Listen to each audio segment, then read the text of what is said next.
बिस्मिल्लाहिर्रहमानिर्रहीम। अस्सलाम वालेकुम सजनों ते बेलियो।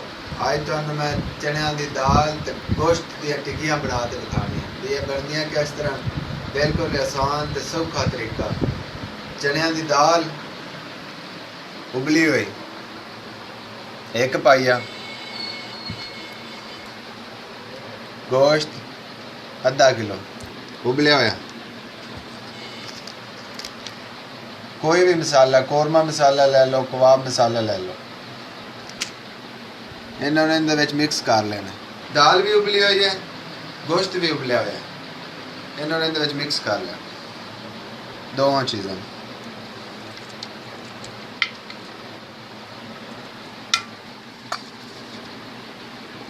इन्हें मसाला पा लेना,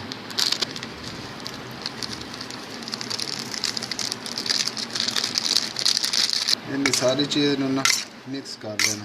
गोश्त, दाल, मसाला एक जान हो ये सारी चीज़ मिक्स हो गया।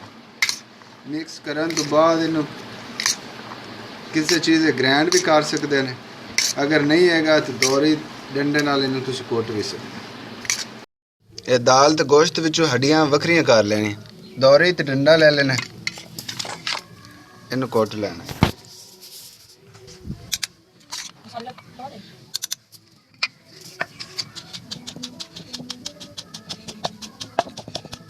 ज़्यादा कुटन की जरूरत को नहीं हैगी, बस थोड़ा थोड़ा इनू आपस में दाल मिक्स हो गई तो बिल्कुल टिक्कियां तैयार हो गई। हम टिक्की वे सकते हैं।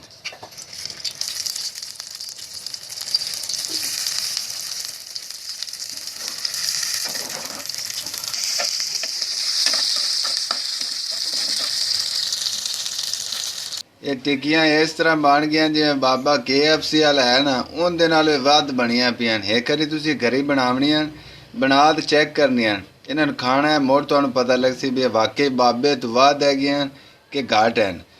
ये तुसीं गौर नाल वेख सो तां तुहानूं पता लग सी।